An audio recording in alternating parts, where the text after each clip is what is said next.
चलिए तो बच्चा लोग आज क्या एरियोलर टिश्यू के बारे में थोड़ा सा बताता हूँ, वापस से थोड़ा सा एक्स्ट्रा पॉइंट है।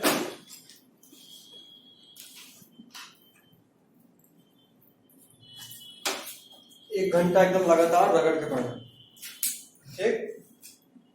देखिए पहला कोलेजन एरियोलर टिश्यू के अंदर में होता है। एरियोलर टिश्यू के कंपोनेंट्स बता रहा हूं मैं। एरियोलर टिश्यू में एबंडेंट ईसीएफ होता है, ये सब आप सभी को पता है, पता नहीं पता? बताया था। ये लूज कनेक्टिव टिश्यू है। ईसीएफ एक्स्ट्रा सेलुलर फ्लूइड, ठीक है। ये लूज कनेक्टिव टिश्यू है और चूंकि ये लूज है तो लूज होने का मतलब है कि इसका जो मैट्रिक्स होगा वो ज्यादा होगा ताकि थोड़ा सॉफ्ट हो, है ना। अच्छा, इसमें बहुत सारे तरह के सेल्स होते हैं। इसमें से पहला का नाम है कोलेजन। कोलेजन COLLAGEN, पहला का नाम है कोलेजन। कोलेजन के बारे में क्या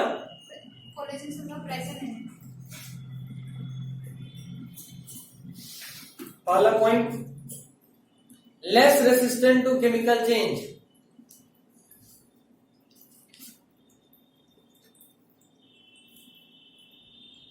less resistant to chemical change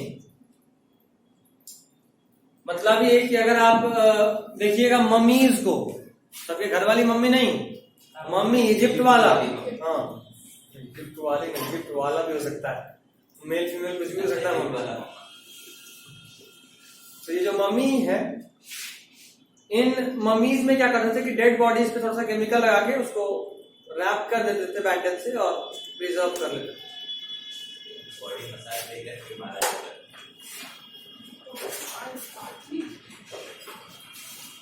यहाँ पे खास बात यह है इस मम्मी के बारे में, इस जब ये मम्मी इतने सालों से वहां है तो इस पे डिकम्पोजिशन एक्शन हो रहा होगा, डिकम्पोज, और decomposition is a chemical reaction, पता है ना। माइक्रोब्स एक्ट करते हैं डिकम्पोजिशन में। तो ये जो माइक्रोब्स केमिकल एंजाइम्स अपना रिलीज करके उसको डाइजेस्ट करने का कोशिश करते हैं, इन सब में ये जो कोलेजन है ये जल्दी डाइजेस्ट हो जाएगा, इसीलिए बोले less resistant to chemical change, ठीक है। बॉडी के ऊपर कोलेजन फाइबर नहीं, बॉडी के अंदर होता है। स्किन के ठीक नीचे कोलेजन फाइबर, मुंह में ऑक्सीजन कम है।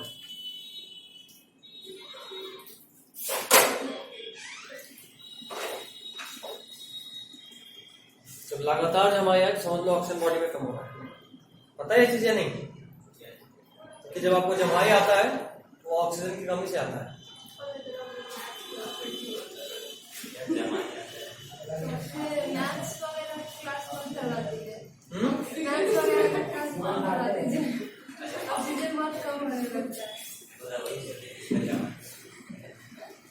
ठीक, तो वो थोड़ा सा केमिकली लेस रेसिस्टेंट होता है। मतलब ये कि अगर आप मम्मीज को टेस्ट कीजिएगा, डाइजेस्ट करके देखिएगा, तो उसमें जो उसके जो एरियोलर टिश्यूज होंगे, बताया भी था कि मोस्ट अबंडेंट यही होता है। मतलब बॉडी में मैक्सिमम क्या है, पता चला ऑक्सीजन कम है, तो मोस्ट अबंडेंट टिश्यू यही है। तो जब टेस्ट करेंगे तो उसमें कोलेजन नहीं मिलेगा, बहुत जल्दी डाइजेस्ट हो जाएगा। और मम्मीज कितने साल पुराना होता है, लाखों लाख साल, है ना। सबसे पुराना सिविलाइजेशन में उसका भी नाम आता है, Indus valley civilisation, Egyptian civilisation, Mesopotamian civilisation, India वाला में जो इंडस वैली है ये one of the most ancient civilisation में काउंट होता है, सबसे पुराना। देखो इंसान हमेशा इस साथ में झुंड में रहते थे। ये जो कॉलोनीज का डेवलपमेंट शुरू हुआ, तो जहां पे कॉलोनीज थोड़ा सा ऑर्डर्ड था, जैसे स्लम एरिया देखो और नॉर्मल कोई कॉलोनी देखो, दोनों में डिफरेंस क्या होता है?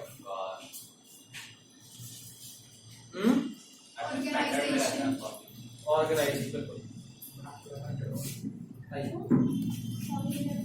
चलो क्लास के बाद बात करते हैं, तो आप 4-15 तक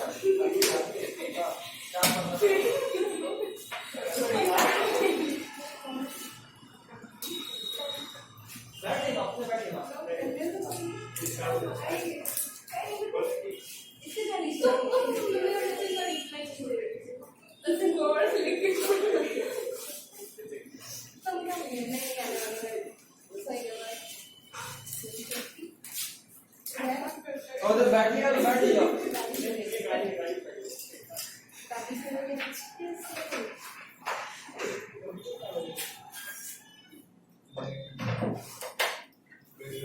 तुम अचानक से तो आ गई थी, तुम बता आ रही है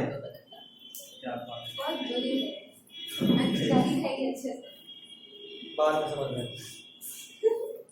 हाँ देखो, तो जब हम लोग ये टेस्ट करते हैं कोलेजन फाइबर्स, तो कोलेजन फाइबर, अच्छा तुमको केमिस्ट्री भी करना है ना? तो पापा को बोलना, हम 7-15 बोल दिए केमिस्ट्री। तो तुम्हारा केमिस्ट्री तुम लोग के साथ करते हैं केमिस्ट्री, तुमको केमिस्ट्री नहीं करना है ना?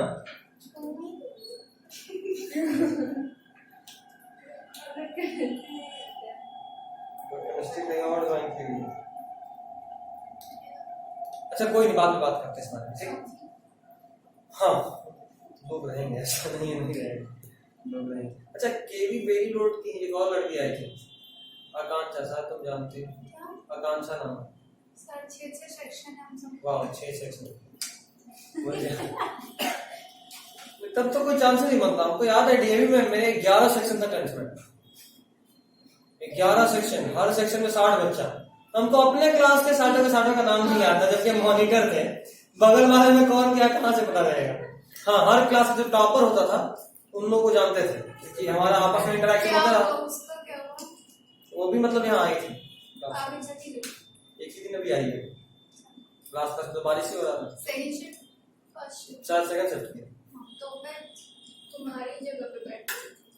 So what? स्मेल नहीं आ रहा होगा अभी तक। अच्छा सुन ली, अच्छा ये लड़की, अरे पता है गजब। मेरे प्रोफेसर है, तुम लोगों को बताया था ना, एक प्रोफेसर जो एचओडी थे माइक्रोबायोलॉजी के वेटनरी कॉलेज के। तो परसों मतलब पिछला 3 दिन से उनके लैब पे जा रहे हैं। तो परसों कल्चर की स्यूडोमोनास, ये नाम से सुने होंगे बैक्टीरिया। तुम लोग को बताया भी स्यूडोमोनास पेट्यूडा, स्यूडोमोनास एक जेनरा का नाम से बहुत सारे स्पीशीज होते हैं। हम पेट्यूडा वाला बताए थे।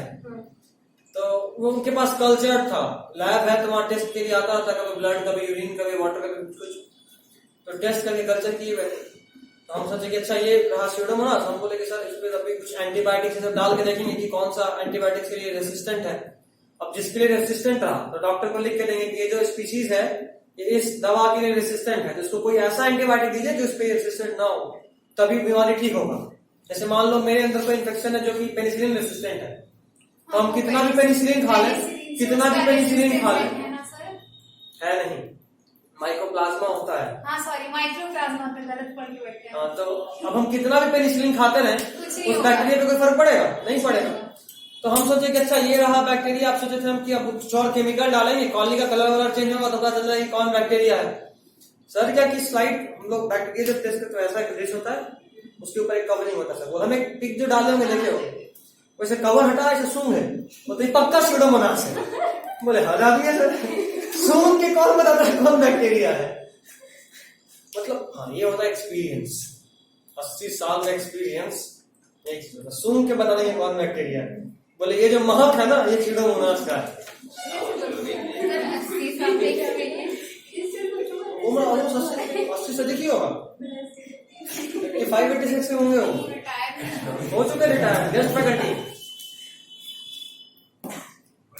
बहुत वो एम्स से पीएचडी किए थे, एम्स दिल्ली अपने टाइम 1968 में एम्स गए थे दिल्ली, 1968 एमएससी करने के लिए गए थे, 68 में सोचो। बहुत लोग के पापा का जन्म हुआ होगा, 5-10 साल के होंगे, सही से पैंट वैंट पहनना बता गया। बहुत लोग के पापा का यह रहा होगा 1968 में। वो उस वक्त जस्ट मैरिड थे, बता रहे थे, आज ही तो बता रहे थे जस्ट मैरिड थे उस वक्त। एम्स का सिस्टम इतना अच्छा है कि एमएससी में जो भी बच्चे जाते हैं वहां, तो अगर अनमैरिड है तो उनको हॉस्टल मिलता है, अगर मैरिड है तो उनको फ्लैट मिलता है, आप अपने फैमिली के साथ रह सकते हैं।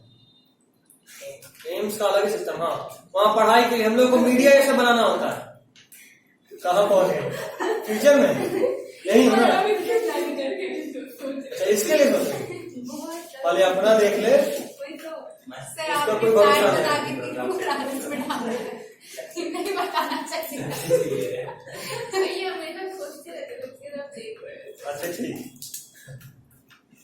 तो बता रहे थे कि वो लोग ऑर्डर करते हैं, जो असिस्टेंट होता है उन लोगों को असिस्टेंट मिला होता है कि हमको फलाना फलाना मीडिया, फलाना फलाना कल्चर बैक्टीरिया चाहिए, सब कुछ तैयार करके उनके टेबल पे देता है आपसे रिसर्च के लिए। एम्स का बात ही कुछ और है।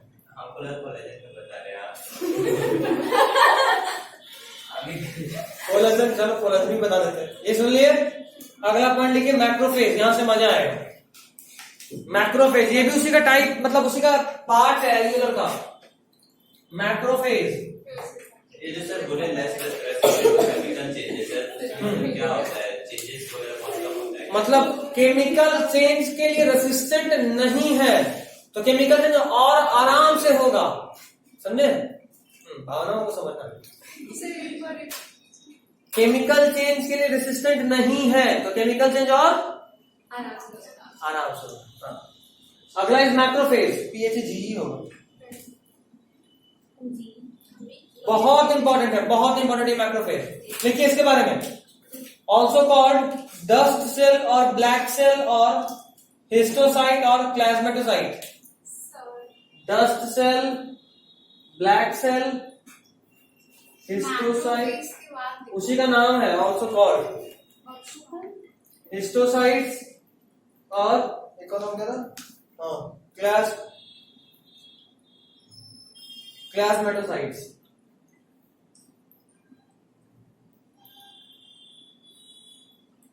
प्लाज्मेटोसाइट्स मैक्रोफेज का नाम, और भी नाम है dust cell, black cell, histiocyte और प्लाज्मेटोसाइट्स। चलो देखिए, ये सब नाम है किसका? मैक्रोफेज का। इसका काम क्या होता है? इसका काम बहुत जबरदस्त है। हमारे बॉडी में जब भी कोई फॉरेन पार्टिकल एंटर करता है तो यही वो सेल है जो उसको इंगल्फ करता है, समझे? यही वो सेल है जो किसी भी फॉरेन पार्टिकल को इनगल्फ करता है। कैसे इनगल्फ करता है? स्यूडोपोडिया बनाता है, अमीबा की तरह। ये अमीबॉइड शेप का होता है। चुपचाप जाएगा, बैक्टीरिया को हेलो बोलेगा और निकल जाएगा, समझे? और निकलने के बाद लाइसोसोम ब्लास्ट होगा, मैक्रोफेज भी जाएगा लेकिन बैक्टीरिया को या फॉरेन पार्टिकल को लेकर जाएगा, समझे? लाइसोसोम किसी भी चीज को डाइजेस्ट करने का एबिलिटी रखता है। लाइसोसोम किसी भी चीज को डाइजेस्ट करने का एबिलिटी रखता है। ठीक है यहां तक? चलिए अगला point, it is modified monocyte. देखिए, इट इज मॉडिफाइड मोनोसाइट। हाँ, इसी का it is modified monocyte. Monocyte blood का सेल का नाम है, जब ब्लड पढ़ाऊंगा तो बताऊंगा, ठीक है? ये जो मोनोसाइट है यही मॉडिफाई करके किसमें कन्वर्ट होता है? मैक्रोफेज में, ठीक है? अच्छा, किसी का कोई ऐसा ही बच्चा जिसका 10th का बेस थोड़ा वीक है, जो हमसे पहले से पढ़ा हुआ, मतलब अच्छा तुम लोग तो क्लास हो जाए, तुम ही बच्चे कौन सा सब्जेक्ट? 10th का लाइफ प्रोसेस ये सब चैप्टर एकदम कंप्लीट है? उसका ठीक नहीं होगा क्यों? टीचर ही इतना बदमाश था। रो के याद करते। ठीक, तुम अगर नहीं तो ईगो को साइड में रख के हम जो 10th वाला लेक्चर डाले हैं देख लीजिए। हाँ, ये नहीं कि हम 11 में 10th क्यों देखें, घर पे बैठ के देखना है, कोई देख थोड़ा ना रहा है, ठीक है? चुपचाप एक बार देख लेना वीडियो देखते रहोगे तो क्या होगा कि 10th वाला जो हम जो नॉर्मल क्लास लेते हैं, एक क्रैश कोर्स का वीडियो, वो तो 4-5 लेक्चर में खत्म हो जाता है, बताया वहां भी सब, लेकिन वहां एक्स्ट्रा ज्यादा नहीं है। जबकि अभी जो नॉर्मली 10th पढ़ा रहा हूं उनमें जो बता रहा हूँ थोड़ा सा एक्स्ट्रा भी है, मतलब कुछ 11th का भी झलक है, तो तुम भी देख सकती हो चाहो। सुनो, नोट्स बनाने का तो जरूरत नहीं है, सिर्फ सुनना ही तो है। अभी केमिस्ट्री का भी हमको सुनना है ना, उसका भी 8-9 लेक्चर है। इतना जमा क्यों किया? बोड़ा बनाना है? अरे नहीं यार, तुम कल बताएंगे, देख लेना तुम। देखेंगे ना, कल कुछ देखी थी? आपका वाला देखेंगे। आज भी आपके वाला देखेंगे। वही वाला लेक्चर कि दूसरा लेक्चर? इसका लास्ट। कई बार ऐसा होता है 10 मिनट का लेक्चर है, 5 मिनट रात में देखे, 5 मिनट कल देख रहे हैं, ऐसा नहीं करती हो? कल थर्ड डे और आज फोर्थ डे क्या? तब ठीक। ऐसे कितना कितना ऐसा नहीं, दोनों था 40 मिनट 30 मिनट का। ठीक, बीच में बहुत बात की, हम बढ़ा के देंगे। 1.5 कर लिया करो जब बात भी हाँ, करो। बढ़ा। ठीक, यहाँ तक क्या लिखे थे last? Are modified monocyte, monocyte को अंडरलाइन करके लिख लो आर ब्लड सेल्स। मैक्रोफेज का नाम तो बता दो, इसका ये क्या है क्या? बताया तो कि ब्लड सेल है, मोनोसाइट एक ब्लड सेल है, यही मोनोसाइट नहीं, मैक्रोफेज। बता रहा हूँ, वही मोनोसाइट मॉडिफाई हो जाता है टू फॉर्म मैक्रोफेज। अभी एक पॉइंट और लिखो, समझ में आ जाएगा। These are phagocytic cells. Phagocytic cells मतलब these are phagocytic cells. These are phagocytic cells. These are phagocytic cells which engulfs the foreign particle. Which phagocytic का मतलब ही होता है वैसा सेल जो engulf करे, दूसरे भी किसी भी फॉरेन पार्टिकल को जो निगल जाता है उसको बोलते हैं फैगोसाइटिक। फैगोसाइटोसिस, किसी भी चीज को निगल जाना, ठीक है।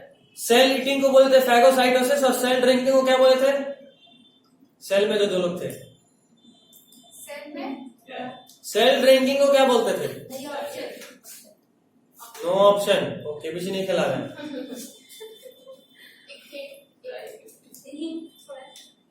पिनोसाइटोसिस, याद तो खाट में था, अब भले ही बोल दो कि हाँ पता था, आप ऑप्शन देते तो पक्का बता सकते हैं।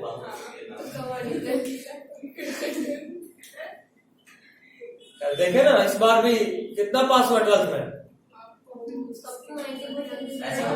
99.36%। सोचने वाला बात है कि अभी भी 0.63 फेल हो गया, उसको कौन पास कराएगा? जो फ्री का नंबर मिलने के बावजूद भी जो फेल हो गया उसको कौन पास कराएगा? वही तो बात है, बिना एग्जाम दिए भी जब पास नहीं कर पा रहा है। एग्जाम तो कोई नहीं दिया, स्कूल इतना महंगे नहीं करता है, और जब जब आपको बोलेगा कि आप इतना फाइन भरिए आके एग्जाम दे लीजिए, कंपार्ट कर। वो लोग एग्जाम में स्टिल फेल क्यों किया लोग? वही तो कर है। मार्क्स किसी बेसिस पे दिया गया। फॉर एग्जाम्पल जो टेस्ट पीरियोडिक और half yearly, sir periodic half yearly और प्री बोर्ड जो स्कूल में दिए बच्चा उसमें कम मार्क्स लाया होगा, उस एग्जाम में फेल हुआ होगा, जो एग्जाम दिया है इसमें कैसे फेल हुआ? उसको फिर से कंपार्ट किया जाता है, मतलब नहीं दिया होगा और क्या, उसमें भी फेल हो गया होगा। एग्जाम छोटे फेल होने के बाद तुम्हारा भी कोई डाउट है? ठीक, 2-3 दिन और इंतजार कर लो, बेल्ट पे तेल लगा के रखो।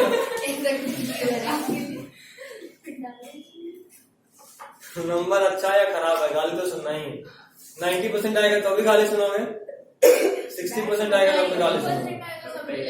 ज्यादा आएगा तो मोहल्ले वाला देगा, पढ़े लिखे आगे कम आया तो पढ़ लिखो में सब। कोई बात नहीं, चलो कहाँ से लिखे?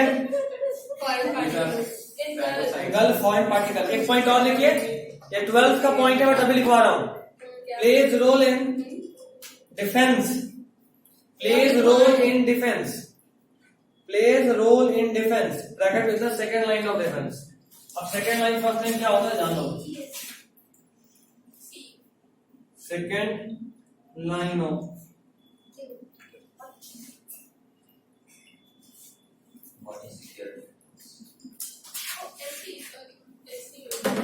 डिफेंस क्या हुआ? ठीक, अगला पॉइंट मतलब अगला सेल, मास्ट सेल, ये वाला point. Second line of defence होता है। अभी तो बोला ये 12th में पढ़ना। देखो हमारे बॉडी में डिफेंस का बहुत सारा जैसे होता है ना, जैसे मान लो अगर हम पीएम हैं,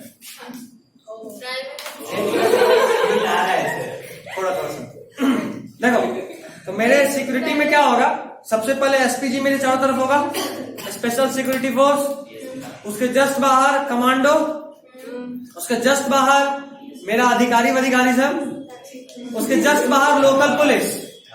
मतलब ये कि अगर किसी को मेरे तक पहुंचना है तो पहले पुलिस को पार करना होगा, फिर मेरे जो भी स्टाफ होंगे उनको पास करना होगा, उसके बाद कमांडो को पास करना होगा, और कमांडो के बाद फाइनली एसपीजी को क्रॉस करना होगा, स्पेशल सिक्योरिटी फोर्स, फिर मेरे तक पहुंचेगा। तो मतलब ये कि मेरे तक पहुंचने से पहले उसको 4 लाइन ऑफ डिफेंस क्रॉस करना होगा। वैसे ही हमारे बॉडी में भी होता है। हमारे बॉडी का सबसे पहला लाइन हमारा स्किन है। हमारे बॉडी में कोई भी जगह ओपन नहीं है, सिर्फ 2 जगह। हर चीज का उपाय है। नाक भी पूरी तरह ओपन नहीं है, अंदर में म्यूकस है, हेयर्स है, हर चीज को छान रहा होता है। ये तो पूरा पूरा क्लोज है, तो ओपन है ही नहीं। कान का चदरा सुने तो चादर क्लोज ही तो रहता है, वो थोड़ा अलग केस है, नहीं समझा। ऐसा ये जो स्यूडोमोनास था ना, ये जो कल्चर हुआ था, ये उसी से कई लोग होता है ना, कान के जो चदरा होता है, जो मेम्ब्रेन होता है, इसको हिंदी में चदरा, इंग्लिश में मेम्ब्रेन बोलते हैं। टिम्पैनिक मेम्ब्रेन होता है। जो टिम्पैनिक मेम्ब्रेन है, इसमें कई बार कुछ इंफेक्शन हो जाता है, तो कान बहता है, मतलब रुआ हुआ ठोस कर रखते हैं, बहता है कान। तो कान जो बहता है, जो लिक्विड आता है, उसी को कल्चर कर रहे थे, उसी से स्यूडोमोनास मिला था, वही सुन लेते हैं।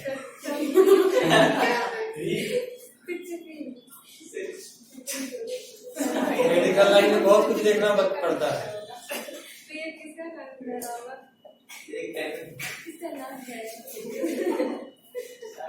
ठीक है, ऐसा ऐसे कल्चर करना होता है हर जगह का। यूरिन टेस्ट में भी क्या करते हैं, यूरिन का 1 ड्रॉप लिया, 1 ड्रॉप, उसके बाद फिर उसको कल्चर मीडिया पे डाले, जो बैक्टीरिया होगा वो ग्रो कर जाएगा। बैक्टीरिया ग्रो करके कॉलोनी बना लेगा। कॉलोनी का फिर कई बार स्पेशल केमिकल में उगाने पे स्पेशल कलर का कॉलोनी देता है, तो उससे पहचान लेता है कि अच्छा यही बैक्टीरिया है। ठीक है, तो बहुत सारा का टेस्ट होता है।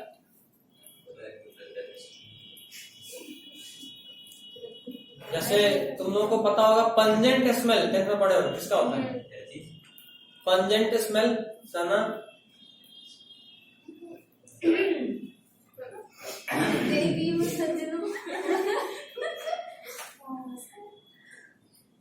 तुम भी कहीं ख्यालों में पहुंची हुई हो, नहीं हो ना?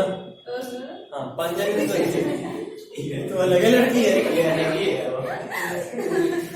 पंजेंट स्मेल किसका आता है? रॉटन एग लाइक स्मेल। अब तो पता से नहीं बताया तो अभी नहीं बताने वाले, अभी तुम्हें लोग को बताना है। इतने छोटे छोटे हो। आपसे 5-6 साल छोटे। बालों में सर अभी अंडा से निकल रही है। अच्छा, एक हम अभी जो पूछ रहे थे अब तक वो केमिस्ट्री की साइड का था, केमिस्ट्री में कौन सा केमिकल ऐसा स्मेल आता है। बायोलॉजी साइड से पूछे तो रॉटन एग लाइक या रॉटन फिश लाइक स्मेल किसका होता है? रॉटन फिश, सड़ा हुआ मछली की तरह।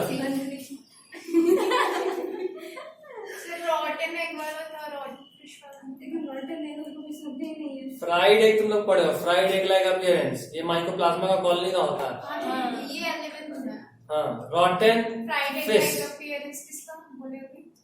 मतलब नहीं पता। माइकोप्लाज्मा वो पढ़े, लेकिन वो आप नहीं पढ़ा है। हम लिखे नहीं, लिखी नहीं होगी, सबको पता है ना? नहीं तू कब बोल रहे? रेफेलेशिया का स्मेल होता है, largest flower, रॉटन fish like smell. रॉटन fish बताए हैं, और फ्राइड एग का पूछे भी। वो सब केमिस्ट्री साइड। क्या बता दीजिए जी नहीं, 10th में बताया था, भूल गया, दिमाग लगाओ। इसको बता दीजिए। अच्छा ठीक है, तुम्हारे लिए अगले क्लास में सबको होमवर्क 10th क्लास देख के आना। 10th का एनसीईआरटी खोलना और देखना जरा पंजेंट स्मेल किसका था। निकाल, कोई कबाड़ी वाले को तो नहीं दे दिए ना? तब ठीक है, सब बुक ही में लिखे थे। याद रखना चाहिए, पुराना चीज भूलते नहीं है, वेरी बैड हैबिट। फिर जानबूझ के नहीं भूलते, निकल जाते दिमाग से। नहीं, निकलना तो नेचुरल है, बट रिवाइज नहीं करना जानबूझ के, ठीक है। चलिए, तो मैक्रोफेज के बाद डालिए मास्ट सेल। बताओ, और पता नहीं मेरे मास्ट सेल को मस्ती सेल बना दिया, आई जोड़ दिया है खाली। तीसरा सेल इज मास्ट सेल, ये भी बड़ा इंपॉर्टेंट है। क्या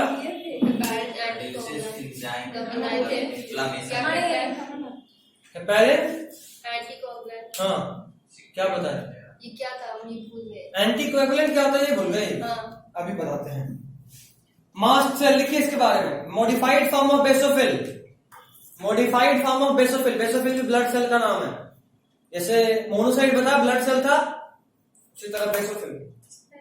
modified form of basophil, BASOPHYLL, modified form of basophil हो गया। इसमें लिखिए सिक्रीट्स 3 टाइप ऑफ केमिकल्स, बहुत इंपॉर्टेंट है अभी, बट सब extra. Secretes 3 type of chemical, modified form of basophil. Next point, secretes 3 type of chemical. Secretes 3 type of chemical. Secretes 3 type of chemical. First, heparin. Heparin.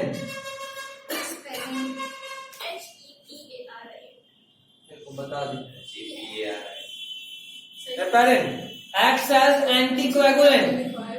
Anticoagulant का मतलब कि ये किसी चीज को जमने नहीं देगा। Anticoagulant means prevents clotting.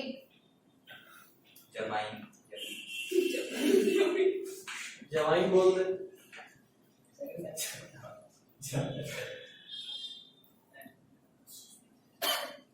Anticoagulation मतलब इधर लिख सकते हो which prevents। तुम तो क्या टर्म यूज किए थे? Clotting.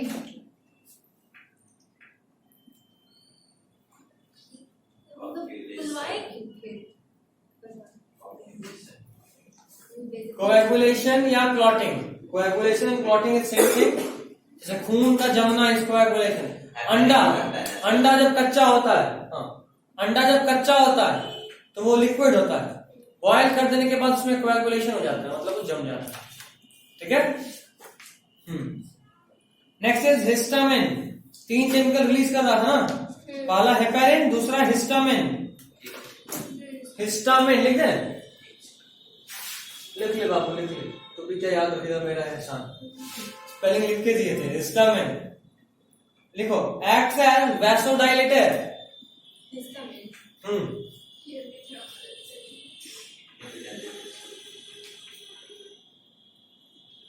Acts as vasodilator, blood vessel को डायलेट करता है, ब्लड वेसल को डायलेट करता है। इस बात बताओ जरा, सब लोग घर में कभी पानी तो पटाए होंगे किसी न किसी प्लांट को पाइप से। लड़का लोग के पास अलग दुख, बाइक वाइक धोने मिल जाता है, ये तो किए होगे ना, बाइक का बैठ के धोते रहो। तो जब ये काम किए होगे तो आप नोटिस किए होगे कि जब भी आप पाइप का माउथ को दबाते हो तो प्रेशर बढ़ जाता है। मतलब ये कि अगर आप ब्लड वेसल को कंस्ट्रिक्ट करोगे, मतलब उसके डायमीटर को घटाओगे तो बीपी बढ़ेगा, और जब उसको फैलाओगे तो बीपी घटेगा। समझे बात? नॉर्मल सा फिजिक्स है, बायोलॉजी में बहुत जगह फिजिक्स है, केमिस्ट्री तो ऐसे भी भरा पड़ा है, बट फिजिक्स भी बहुत जगह है। अभी समझे, पूरा फिजिक्स है। तो उसके पहले एक और केमिकल का नाम है, देखो, सेरोटोनिन। तीसरा केमिकल सेरोटोनिन, SEROTONIN,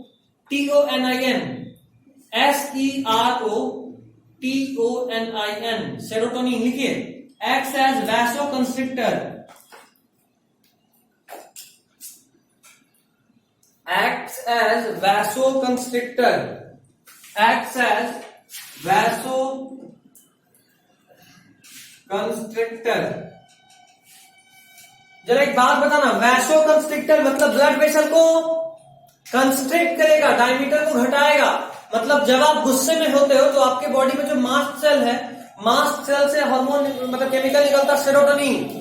ये सेरोटोनिन हमारे बॉडी के हर एक ब्लड वेसल को घटा देता है, मतलब उसका डायमीटर को घटा देता है, कंस्ट्रिक्ट हो जाता है, और कंस्ट्रिक्ट होने की वजह से हमारा बीपी बढ़ जाता है। गुस्से में बीपी बढ़ता है, बिल्कुल। 10 मिनट के बाद जब गुस्सा ठंडाता है, या तो सामने वाले को पीट के या सामने वाले से पिटा के, जैसे भी, लेकिन जब गुस्सा ठंडा जाता है तो क्या होता है फिर आपके बॉडी में मास्ट सेल से ही हिस्टामिन रिलीज होता है, जो क्या करता है वापस से ब्लड प्रेशर को उसके औकात पे ले आता है। समझे? तो एक बॉडी को हाइपर किया, एक उसको नॉर्मल ले आया। तो अच्छा, एक चीज यहां पे और बायोलॉजी का टर्म जान लो, जब भी इस तरह का कोई चीज होगा, एक चीज किसी चीज को बढ़ा रहा है, दूसरा वाला उसको घटा रहा है, या दूसरा वाला घटा रहा है तो पहला वाला बढ़ा रहा है, ऐसे किसी भी चीज को बोलते हैं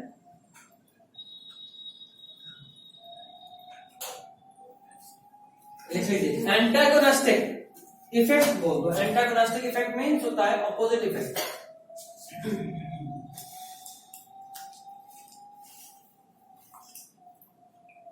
एंटागोनिस्टिक इफेक्ट मतलब ऑपोजिट इफेक्ट। ठीक है, कोई दिक्कत?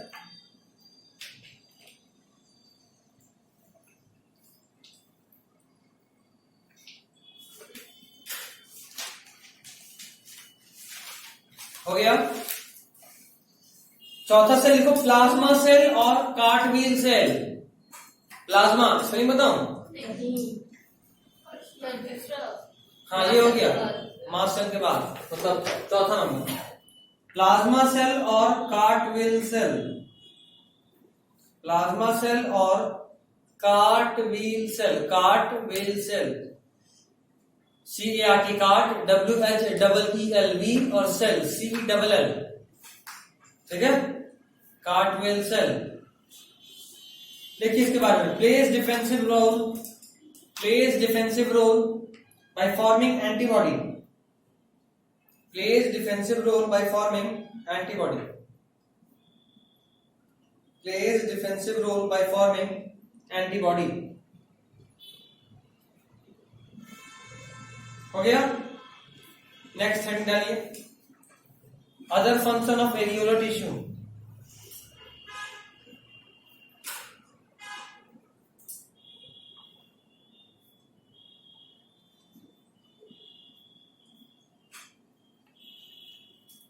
हो गया?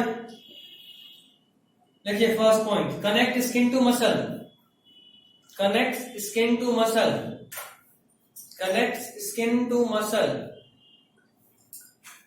शिवांगी, तुम्हारे पास मेरा नंबर है, मैं एक बार मैसेज कर देना, तुमको ग्रुप में ऐड कर देना, ठीक? और पुराना लेक्चर का लिंक समझ गए? प्यार से तो ठीक है, मैं थोड़ा सा हिंसक हो जाना। क्या नाम बताए थे स्वामी का? सॉफ्टी। हाँ, सॉफ्टी।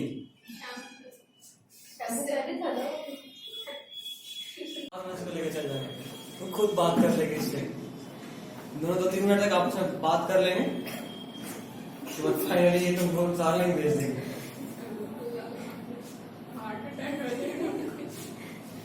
कोई नहीं, चलो अभी देखिए, connect skin to muscle.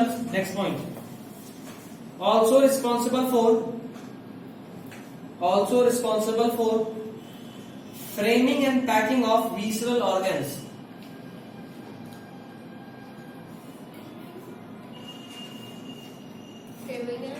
Also responsible for framing and packing of visceral organs. Framing and packing visceral, ये नहीं पता? VISCERL।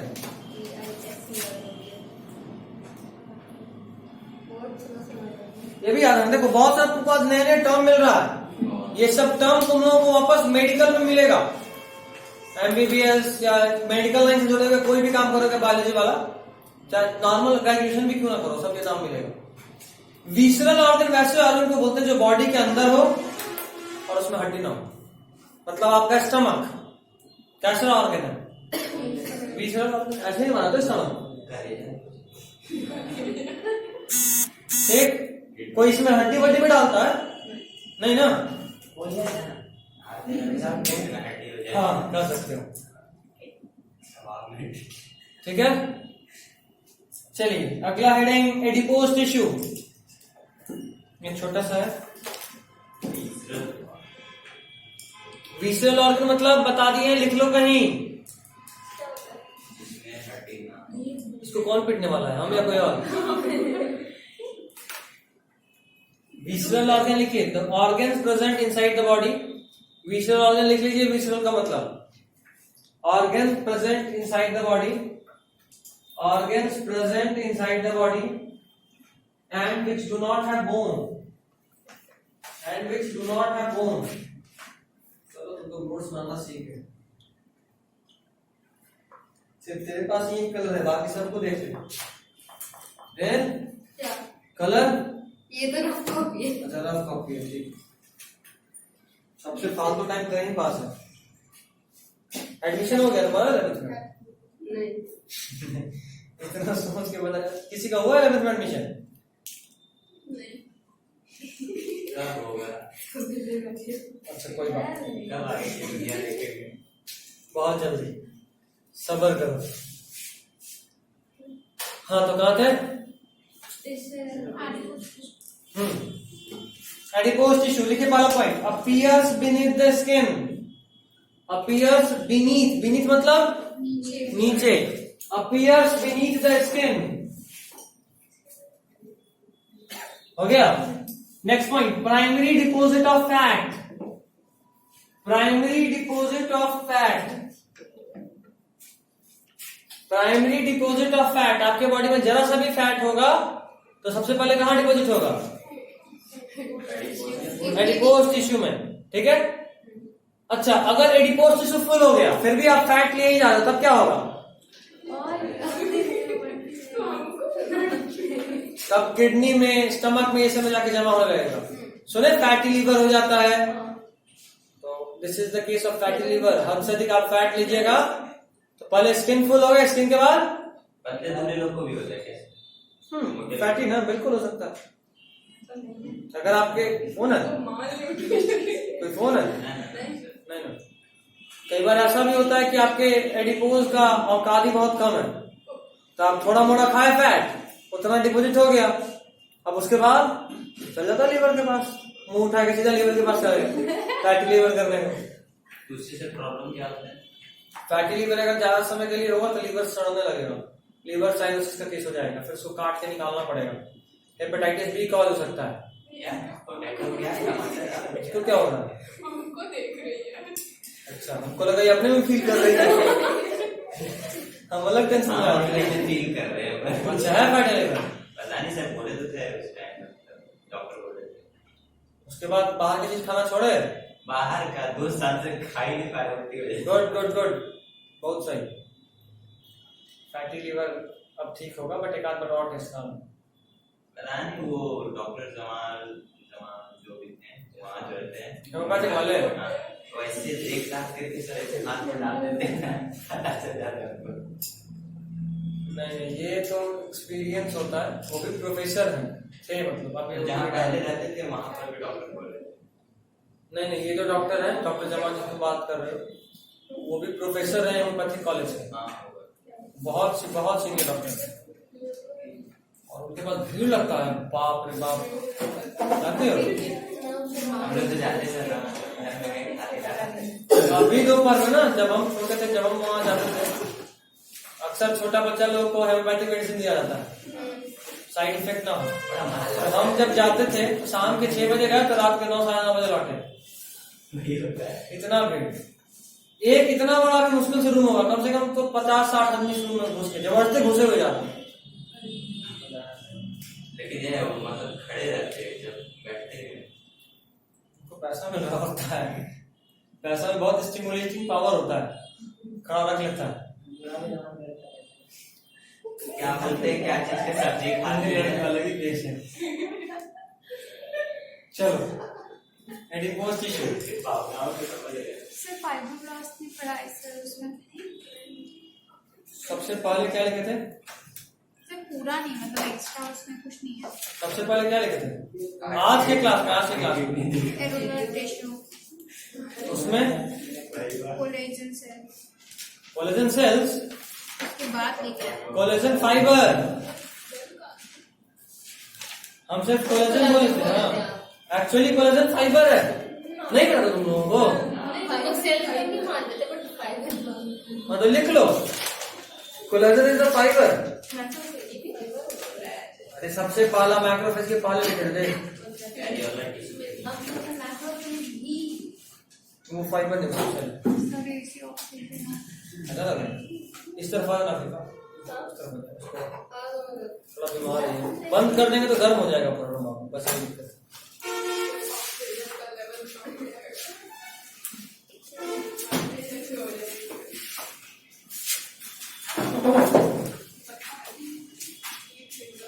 तो तुम लोग हाइट देख के दोस्ती की थी एकदम बराबर है हाइट दोनों का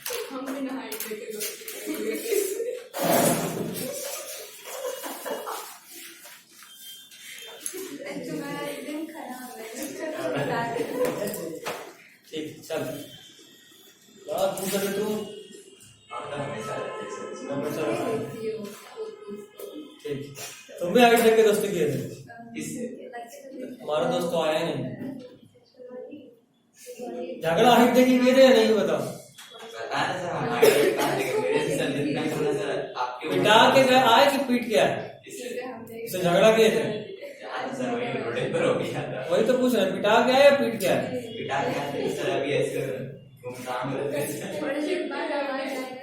ठीक चलो देखो आगे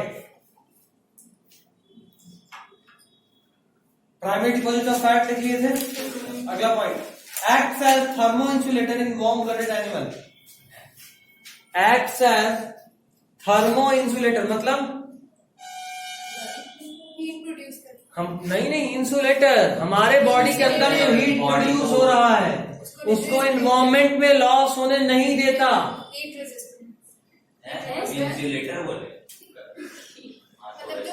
हीट जो है उसको कंजर्व रखता है ऐसे मान लो हाँ जैसे हम लोग बात कर रहे हैं हम लोग वार्म ब्लडेड हैं मतलब हमारा बॉडी टेम्परेचर फिक्स है कितना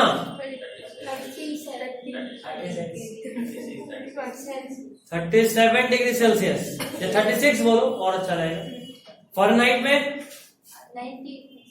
98.6 डिग्री फ़ारेनहाइट ठीक है अभी एक बात बताओ अभी मौसम एसी में तो यहाँ रूम का टेम्परेचर कितना हो रहा है 18 तो हम लोग का टेम्परेचर 18 हो जाना चाहिए क्यों नहीं हो रहा क्योंकि हमारे बॉडी के अंदर जो भी मेटाबॉलिक हो रहा है metabolic activities in metabolic activities से हीट प्रोड्यूस हो रहा है और ये जो हीट प्रोड्यूस हो रहा है ये हीट इन्वायरमेंट में लॉस ना हो जाए इसके लिए हमारे बॉडी के ऊपर एक फैट का लेयर है स्किन के जस्ट अंदर अब इस फैट को हीट हमारे बॉडी वाला क्रॉस नहीं कर पाता है इसलिए हमारा बॉडी का टेम्परेचर मेंटेन रहता है कितना भी ठंडा हो हमारा बॉडी फिर भी 98.6 कितना भी गर्मी हो तो 98.6 ही होता है ऐसा थोड़ा ना कि बढ़ जाता 100 हो गया अगर 100 हो गया तो इट इज एबनॉर्मैलिटी ये abnormal condition it is not normal condition ठीक है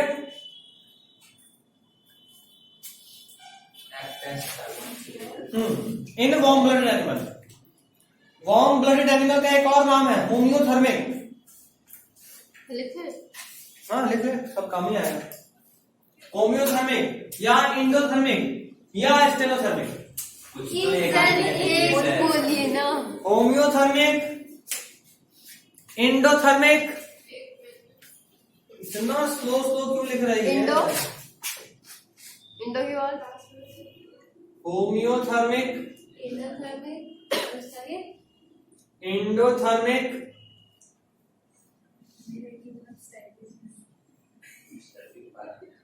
स्टेनोथर्मिक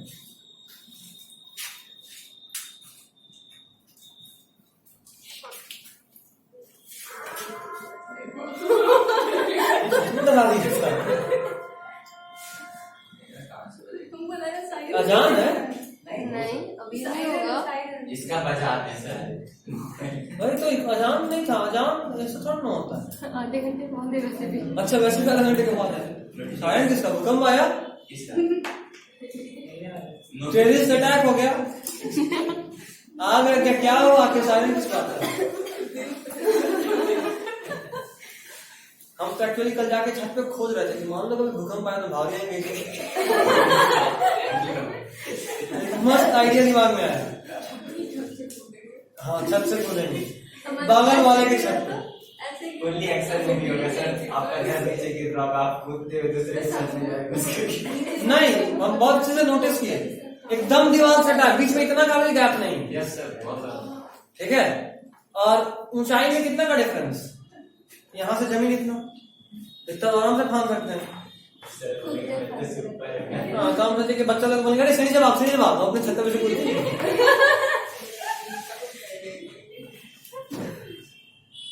चलो ठीक है, आगे चलो, आगे। Fat storing cells are called adipocytes.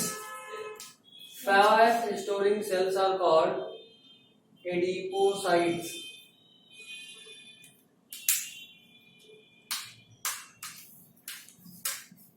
Brown fat नाम सुने हो? ब्राउन फैट, व्हाइट फैट, एक होता है ब्राउन मीट, व्हाइट मीट, नहीं पता। अभी सावन के वजह से तो नहीं भूल गए कि कल तो सावन के वजह से भूल गया। चिकन विकन देखता तो सिर सर आता है, सावन के बाद मिलो। घर में सर सावन होने से 3 दिन लगातार कहाँ से मीट आया, खाना खा रहे इतना गंदा टेस्ट आ रहा है ना हमारे। तो क्या चूड़ा उड़ा के लिए है जो सड़ा हुआ कुछ भी? खैर हम तो खाए भी और दिखाए भी। बकरीद आ गया। अब हम जलेबी बुरे हैं, बहुत ज्यादा बुरे हैं। ठीक है, मचा दी। अरे सब तक पहुंचा है भाई, सब लोग देखे कि नहीं देखे? कल वाला भी देखे। हाँ, कल वाला, कल तो हम फोटोज लगाया, कल म्यूजियम गए थे ना। हाँ कल म्यूजियम गए थे। कौन चाट गई थी?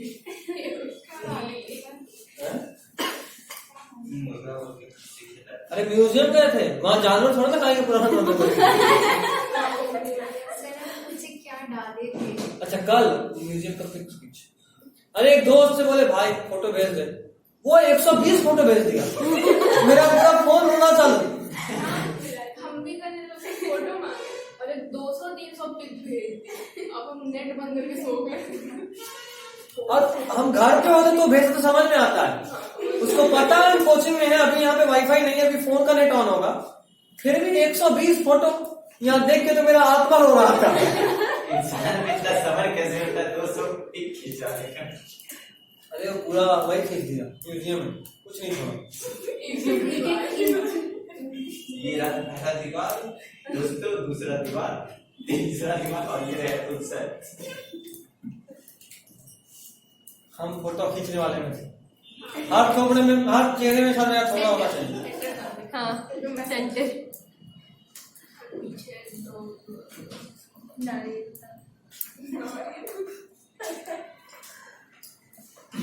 चलो आगे। असल में हम लोग का प्लान था पूरा कॉलेज के साथ जाने का, लेकिन कॉलेज बंद था। पूरा कॉलेज ही पूरा डिपार्टमेंट, मेरा पूरा जो है बैच 19 बच्चे का, तो 5 तो मैं ही साथ था, और लोग भी आता। एक की नानी थोड़ा बीमार हो गई इसलिए नहीं आए, एक के चाचा चाची आए हुए थे इसलिए नहीं, एक लेट से सो के उठे। कोई नहीं, आज फिर प्लान बना था कि ठीक है कल नहीं तो आज। हम बोले भी सबको, कह रहे आज हम सेविंग वेविंग भी नहीं किए, कल चलते हैं।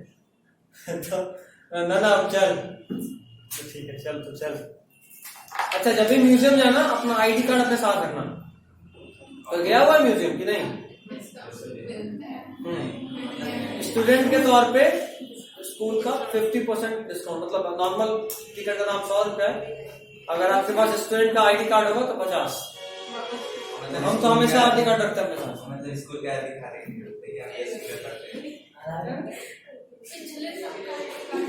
हाँ 9th क्लास आधार कार्ड भी दिखाओगे तो चलेगा, वो एज देख लेता है।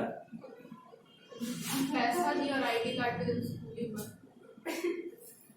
चलो कोई नहीं, आगे क्या लिखे थे? फैट स्टोरिंग सेल्स और एडिपोसाइट, अगला पॉइंट लिखे आगे इसके बजाय के काम करो डाइवाइडिंग फंक्शन निकालो। डिटेल में और नहीं जाते हैं, ब्राउन फैट और व्हाइट फैट छोड़ देते हैं, ये सब नहीं पूछेगा। फंक्शन हाँ देखो ऐसे हम बता दे रहे, लिखना मत, बता दे रहे। फैट स्टोरिंग सेल मतलब जो एडिपोसाइट होता है ना, 2 तरह का होता है।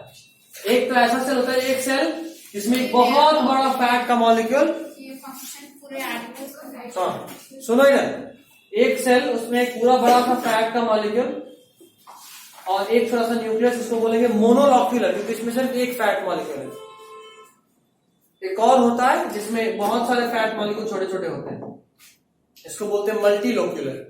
मल्टीलोक्यूलर और मोनोलोक्यूलर, ये वाला जो फैट है इसको बोलते हैं ब्राउन फैट, और ये वाला जो फैट इसको बोलते हैं व्हाइट फैट। याद रखना, जिस भी ऑर्गेनिज्म में ब्राउन फैट ज्यादा होगा उसको ठंडा कम लगेगा, क्योंकि ये ज्यादा हीट प्रोड्यूस करता है। ठीक है, तो छोटे बच्चे को देखोगे तो कांपता नहीं है, छोटा बच्चा कम कांपता है, न्यूबॉर्न बेबी, क्योंकि उसके बॉडी में ब्राउन फैट ज्यादा होता है। अच्छा, एक और काम ये भी नोटिस करोगे कि हम लोग, मतलब अपना एज ग्रुप, अपना तो नहीं बोल सकते, तुम लोग 5 जगह छोटे, तुम लोग 30 बच्चे,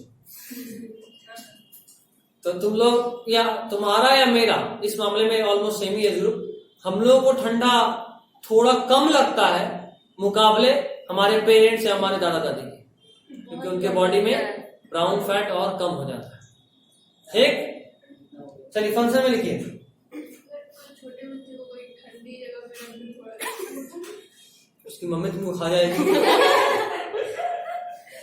बचा के लगा रहे। देखिए पहला पॉइंट फंक्शन में, source of energy in all groups, source of energy in all groups,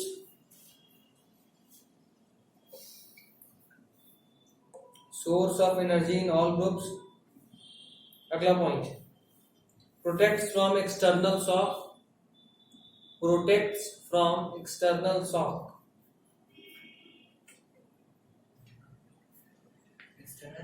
shock झटका, मोटा लोगों को कितना भी मारो चोट थोड़ा कम लगता है, बिजली का झटका मार के देंगे, इतनी भी मोटी नहीं है। हम मोटे नहीं है, हम मोटे हो जाएंगे। ठीक है, प्रोटेक्ट फ्रॉम एक्सटर्नल शॉक। अच्छा, ऐसा कुछ एडेप्टिव रोल भी होता है, जैसे मान लो कैमल का जो हम्प है, हम्प में भी यही फैट होता है और यही जो है वो बाद में मेटाबोलाइज होकर वाटर प्रोड्यूस करता है। कैमल के बॉडी में वाटर का जो यूज कम लगता है, जरूरत थोड़ा कम है, इसका कारण यह है कि वो खाना खाया तो उससे भी जो उस खाने को पचाने में भी जो पानी रिलीज हुआ उसको भी एब्जॉर्ब कर लेता है। वो तो इतना अजीब जानवर है कि अगर उसके पास पानी कम होगा तो अपने यूरिन से बॉडी के अंदर ही वाटर वापस एब्जॉर्ब कर लेता है। ठीक है, ताकि यूरिन और कंसंट्रेटेड हो जाए। ये हमारे में भी होता है, पानी कम पीने पे यूरिन थोड़ा कंसंट्रेटेड, मतलब गाढ़ा होता है ना, क्योंकि बॉडी एब्जॉर्ब कर लेता है। लेकिन हमारे में ऐसा नहीं है कि एक बार यूरिन बन गया तो उसके बाद वापस से पानी निकाल लेंगे ना। बनते वक्त अगर बॉडी में पानी कम है तो कंसंट्रेटेड होगा, बनते वक्त अगर ज्यादा है तो डाइल्यूटेड होगा यूरिन। लेकिन कैमल बन चुका यूरिन फिर भी उसमें से भी पानी खींच सकता है। और वाटर को एब्जॉर्ब करने के लिए बताया था, हमारे नेफ्रॉन में एक स्ट्रक्चर होता है, कौन सा, लूप ऑफ हेनले, और बताया था कैमल्स में ये लूप ऑफ हेनले लॉन्गर होता है।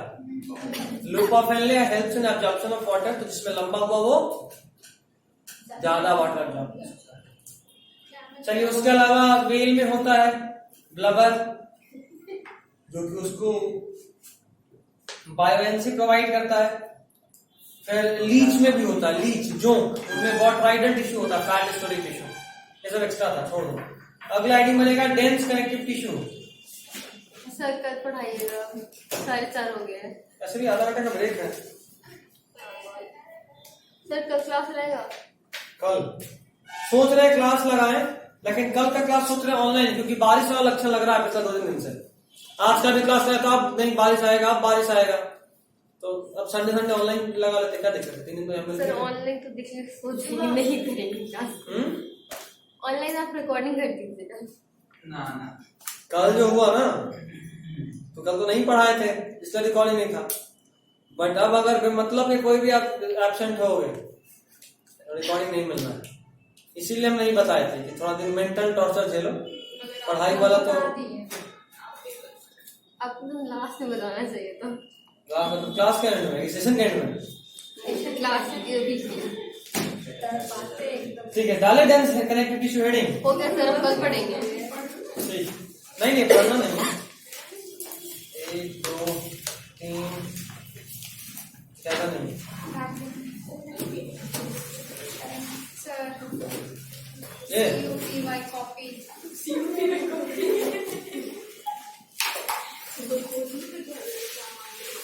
चलिए, this is all for today.